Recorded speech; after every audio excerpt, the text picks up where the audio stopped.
What's up, my good people? Welcome to the CJ Moneyway Show. Today, I have special guest who's an author, spiritual consultant, and former chaplain. Welcome to the Moneyway Show, Katherine Duncan. How you doing, Katherine? I am good. Great to meet you today.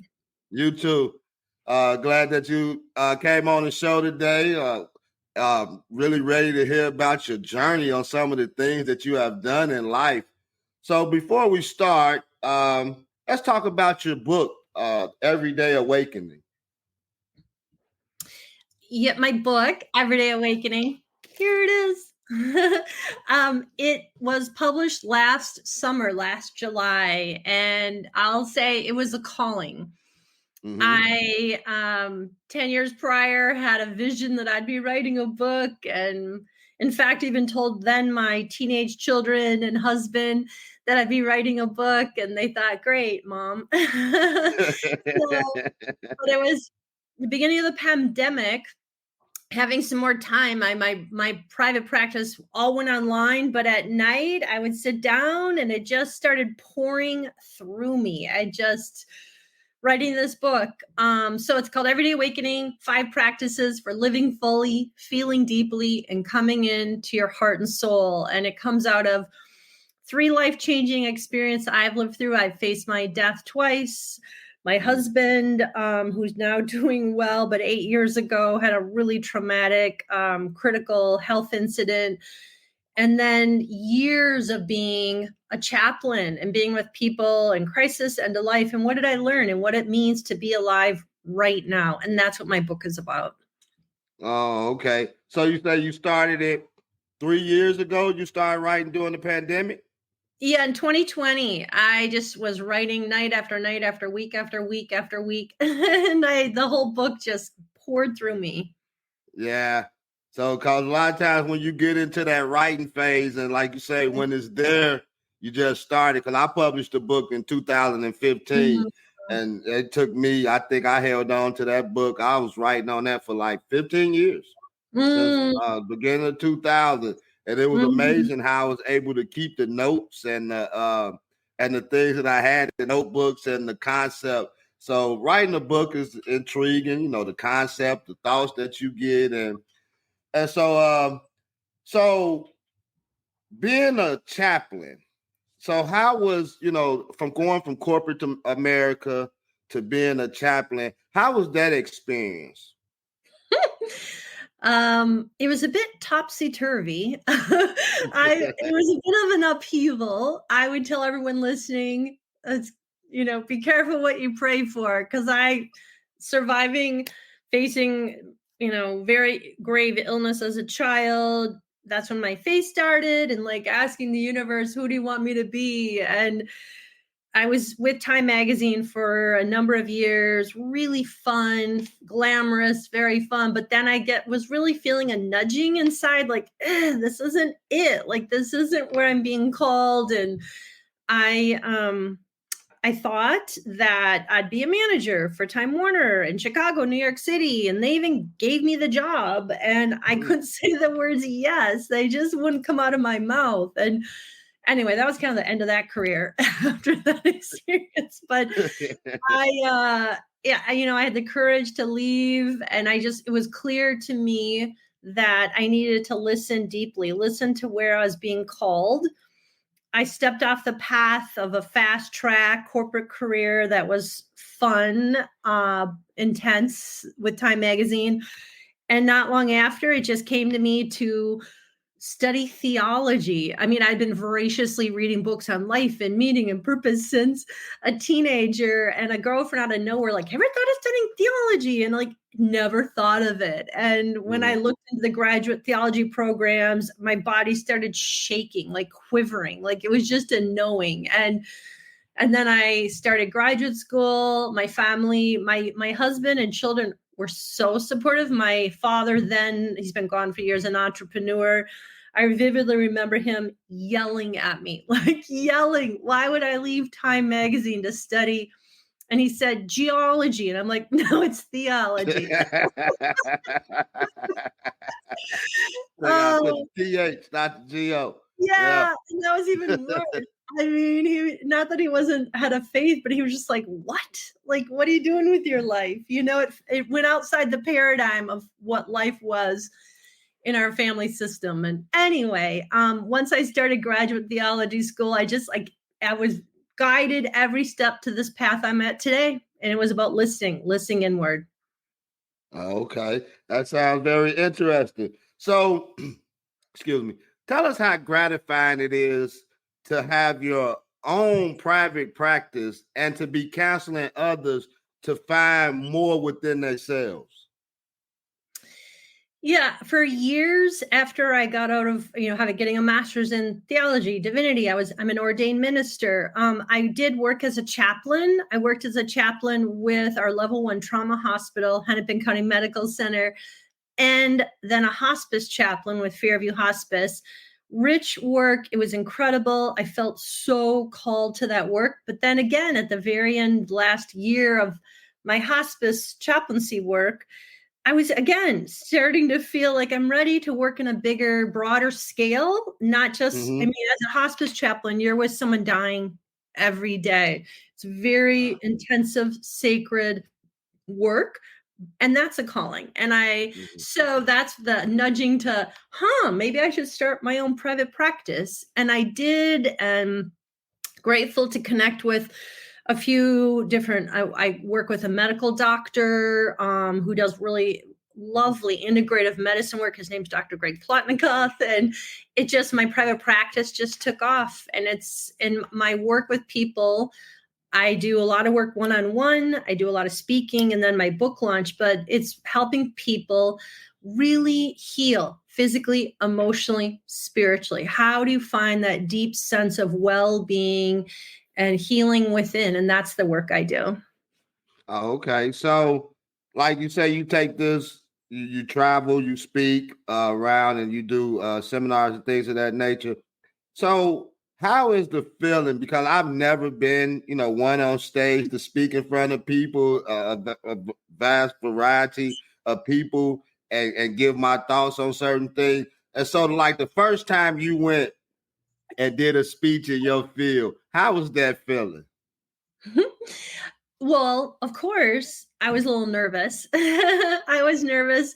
I'll tell you, the first time going on a live podcast, I was like, ugh. So, the first time doing Facebook Live, I was like, it's just, but I'll tell you, there's been a lot of firsts since I especially even launched my book. But, one thing that's really helped me so much is that the work I'm doing, I realize it's not about me. It's Mm-hmm. about, if I can help one person, that's all that matters. I remember when I was on our local TV station, I've been on TV now a couple times here with my book launch. And the first time I was up over half the night, I was like, it's kind of like, oh my gosh, Yeah. I'm live in studio, their morning show. But it came to me, it's not about Katherine. It's not about me. If I can help someone, that's why I'm doing this. It's to help. Can I share some wisdom? And then I was like, everything's okay. Yeah. Yeah, I know, as far as speaking, I have spoken in church and things of that nature. So I'm not, really shy of speaking, but it's like when you do go speak in front of some people that you don't know, or what it's just the anxiety of it, like, am I gonna say the right things? Am I gonna forget what I put down? And a lot of times, and I know probably you speaking in various places, a lot of times some of the things you wrote down and you try not to look at it while you said it, you just go a whole nother direction because you can't get back to that point. And so now you start freestyling. And so I've learned to basically just memorize what I'm gonna say, and as you said, from the heart. And because a lot of things, like you said, it's not about me or whatever; it's about helping others. And so I'm glad that we got people like yourself that's out there that put others before themselves, and we need more like you, Katherine. So, Thank you. And I'd say, speaking a comment, this winter I had a really big talk with local media here. Her name's Kathy Werzer, delightful. And we went on stage, and there were a lot of people there, and I had no idea what she was going to ask me. I was like, here we go. And, the other thing that helped is right when we sat down, I'm like, okay, universe, take over. Angels, take over. Like, shoo. And I felt it. And I just asking for that guidance from beyond. That's it. Yeah. The word does say, when you get there, don't worry about what to say or what because he's going to give you the things to say and guide you through that. He wouldn't put you in that position if you wouldn't already prepared for it. Yeah. And it works. Trust me, it works. So you said that, you had near-death experience. If you don't mind, would you mind sharing with us, like, what did you witness on the other side as I was reading something that you were talking about? Yeah. So in my 30s, and interestingly, I was already starting to feel this nudging. It was the last few years I was with Time Magazine for 10 years. And I was starting to feel this nudging of like, even though I was glamorous and I was doing well and I was making lots of money and meeting lots of people, my heart was feeling restless. And this was a whitewater rafting trip in Costa Rica in early January of 2000. And I had trepidation even going on this trip and whitewater rafting. And, we had helmets, vests, everything. And the rapids were extremely high because of rain. So they were level 3, level 4 rapids. And we were on a boat, 8 people, and the head of our raft, if you can believe it, was the head of the Costa Rica rafting, like Olympic team. He was crazy. And so instead of going around the rapid, the other boats were going around. Yeah. We were going straight down the middle, and I was in the back corner, and I just didn't have the weight to hold on when we hit these rapids. And next thing you know, I was deep underwater, and I was like, this is it. I'm going to die. I mean, from my childhood, I'm now going to die. And this white light came around my whole body.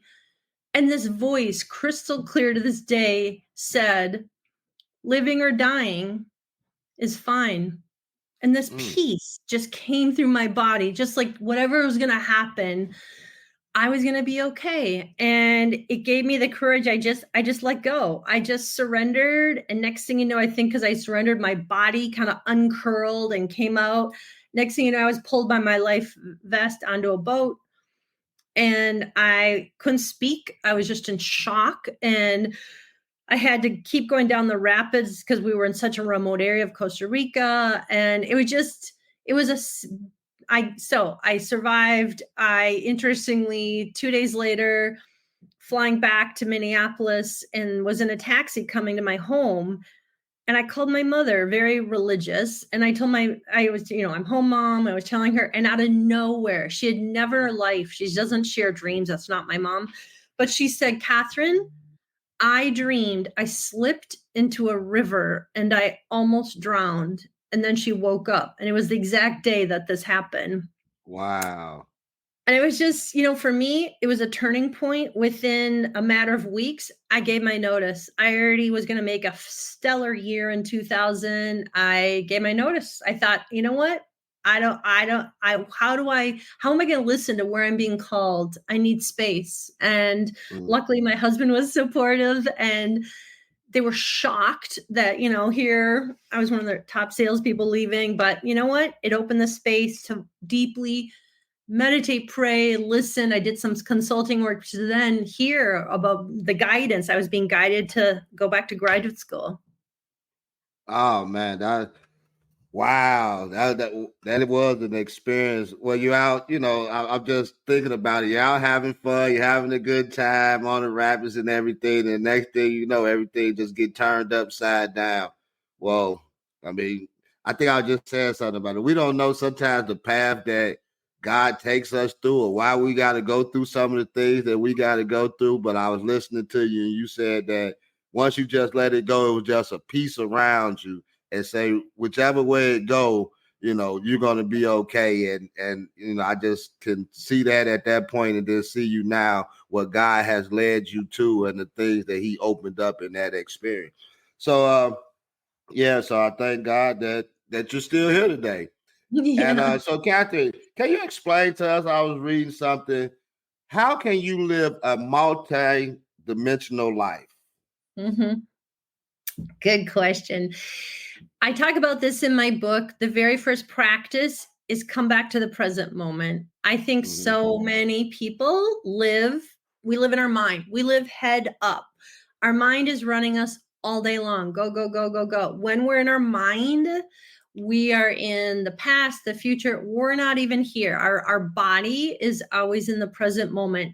So I start my first practice, come back to the present moment. Can you, and it's a choice we're all making every day, either consciously or subconsciously, but take some moments to just be in the present moment. If it's your breath, if it's, walking in nature, it's just where you can just feel into the moment, feel into right now.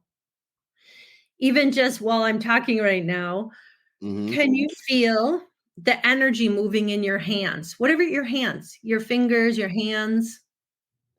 When you do that, your thinking mind stops. It just brings you down into your body. And it's when we're in the moment where we can feel peace and ease and grounding, which I think people are longing for. It's not found in your busy, fast chattering mind. So I believe, again, we're all making choices to create more moments of presence and peace and consciously cultivate that into our life. And it's in that presence, in that stillness, where every one of us gets guidance. Every one of us has a gift. If it's a sensing, a feeling, a seeing, a hearing. So when I say multidimensional, I think, you can practice to learn to live as your anchor in the moment, which I feel like, you can live in the moment here and now. So right now I'm talking to you, I'm really deeply present, but I'm using my mind to talk. So I'm present, but I'm using my mind. And at the same time, I see spirits, I see angels, I'm a mystic, and I see different dimensions of reality, all of that right now. And that's what I mean by multidimensional. There's so Okay. of how we can experience and live our life. And it's a choice we're making. Yeah, that's intriguing. So you say that this is one of the parts of your book that you speak about these things right here? Yep. The Okay. 5 practices: come back to the present moment, connect with something greater, whatever that is. And for some, it's energy, true nature. I'm really about being inclusive, open. There's so many paths and so much different language here. And can there be an opening to what that is for everyone? And then grow your trust, embody love, and hold openness. And I believe these are the steps to really finding that deep presence, that aliveness, the preciousness of life. It's here. Oh, okay. Well, okay. I guess that will lead into my next question then. So, how can you heal and live from your heart and soul and awaken the true nature of yourself?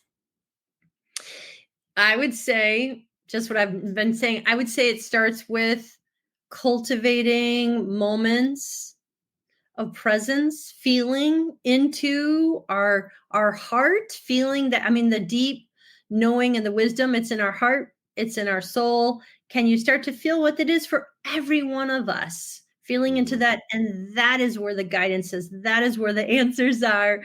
That's where I tune in every day. In fact, from the moment I wake up, asking for guidance and feeling into that sense of inner vibration, the connection with all through the day, at night. It's a mindful, it's just a habit. This is where I live and how I live and how I help people. Okay. So, can you tell us a little bit about, I know we've been talking about this to a certain degree, about living in the presence and connecting with something greater than yourself and holding that openness that you were talking about. We'll be right back. Don't miss out on CJ Moneyway's book, Both Eyes Open and Both Eyes Shut. And get ready to pre-order his upcoming release, The Issues of Life, coming soon. Moneyway, aiming to inspire. Well, I think the first step to all the other practices I write about in my book is cultivating some moments, if it's a minute, if it's 5 minutes, where your mind isn't running you. It's so easy for our mind to go, go, go, go, go. I think society and the world promotes it. It's about being really bright and thinking and how do you live in the world, but taking a break. And when you take a break, when you can have moments of presence, you can start to sense and feel your true nature, your energy, feel that vibration within, feel your heart, feel your soul. You can literally, I think, feel that vibration essence in your being.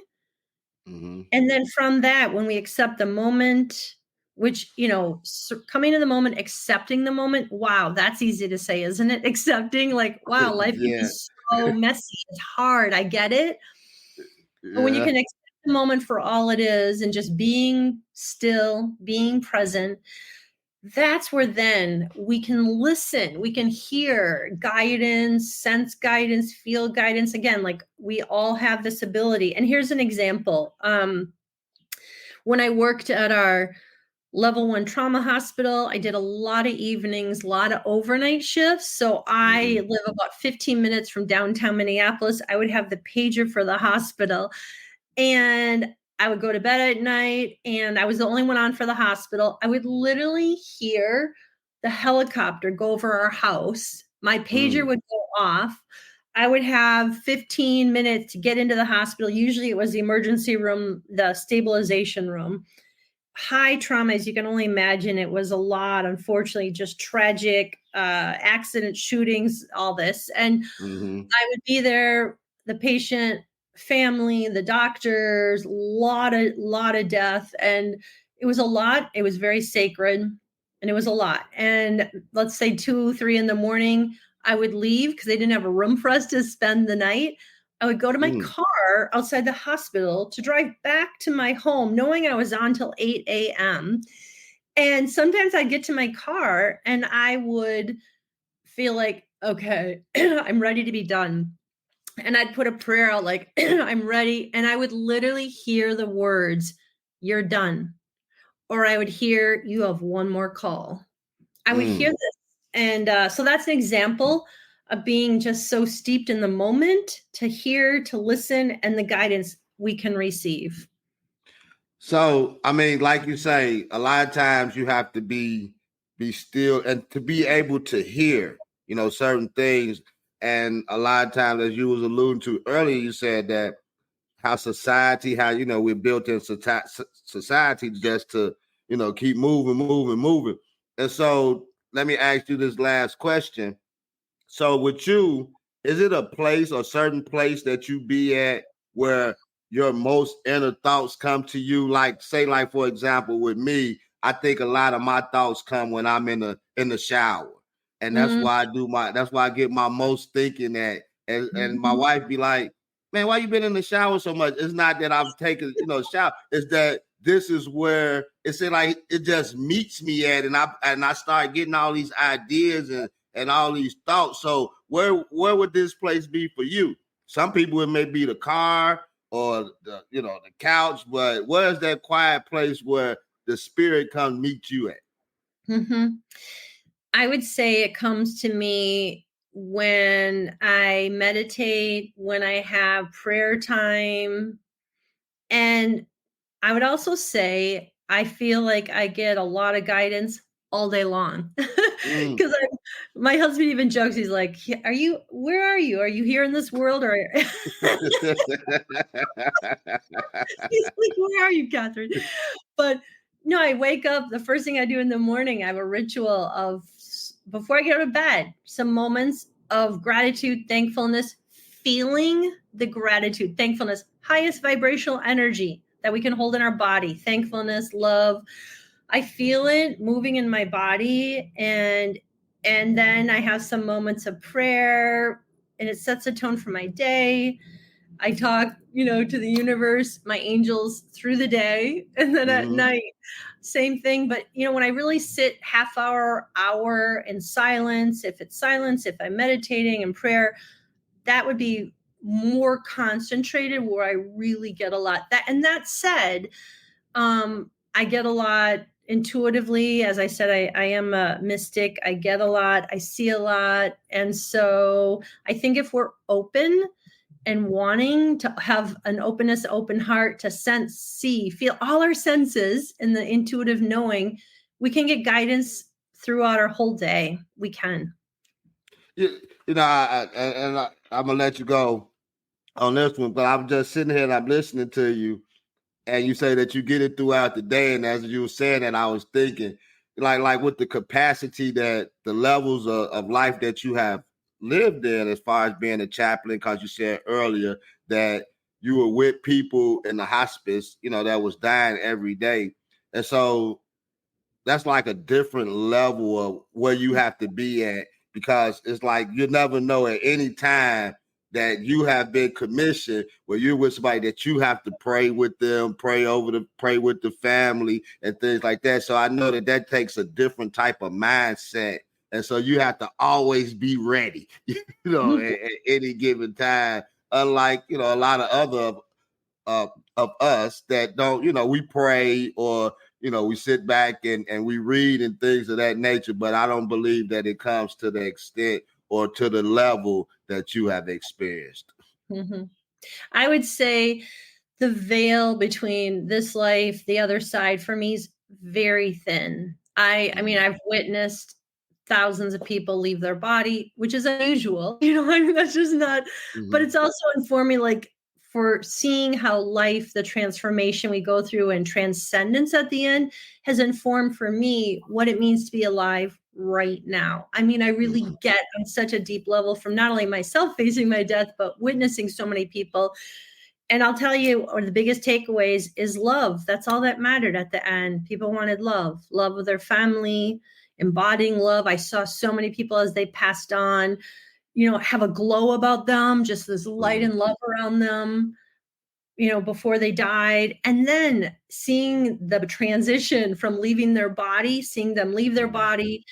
And so, it is a world I've lived in deeply. And I write about this in my book, for all of us, like, even how do you work with energy? I mean, for me, I'm so attuned to energy because, as you can imagine, when I was working at the trauma hospital, you just can't take in the intensity. It's trauma that you're secondhand witnessing. So even how do you work with energy on a daily basis? And I talk about, so I'm very attuned myself every day. Energy, how much I take in, how much I don't, how do I work with energy? How do I work in the world, who I am in the world, and how do I keep really deeply grounded to be able to be of service? Yeah, that's wonderful. So Katherine, with that being said, is there any other projects that you're working on that we can look forward to in the near future? I see another book. I do. And I already see the title, but right now my heart is with Everyday Awakening, launching my book. I do have more podcasts and speaking events coming up. You can find all it if you're interested on my Facebook page. Learning to Live is my company name. I'm on Instagram, Katherine Duncan, MABCC. I have a YouTube channel with guided meditations. So a lot of stuff out there. Yeah. Okay, so you answered the question that I was gonna ask, like, what could they get your book from? You have a new follower in me. I will be start following you today. And so, is there any last words you would like to say before we leave? Yeah, my book, I'm on Amazon, Barnes & Noble, all over nationwide. I would just invite people listening right now, invite you to tune in about how are you living your life? And my message is you don't have to wait till end of life or a crisis or upheaval to choose to feel into the aliveness, that fullness of life, that preciousness of life that's here right now, but it's not found in our mind. It's found in the moment, in our heart, cultivating, feeling into our heart, feeling love. These are things I've worked on, practice since a child, a young teenager. So I would just invite you to think about how are you living? And the full vibrancy of life is here. It's here for all of us. Yeah. So with that being said, as she say, How are you living? How are you living your life? That's the question for the day. Go pick up the book. Go pick up the book. She left you the website. She left you the Instagram. She left you a Facebook page. Hey, check it out. Katherine Duncan right here on the Money Way Show. We out. Hold on one second, Katherine.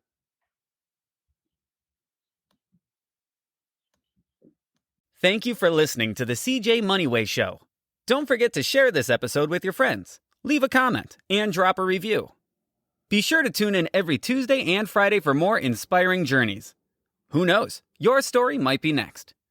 Thank you for listening to the CJ Moneyway Show. Don't forget to share this episode with your friends, leave a comment, and drop a review. Be sure to tune in every Tuesday and Friday for more inspiring journeys. Who knows? Your story might be next.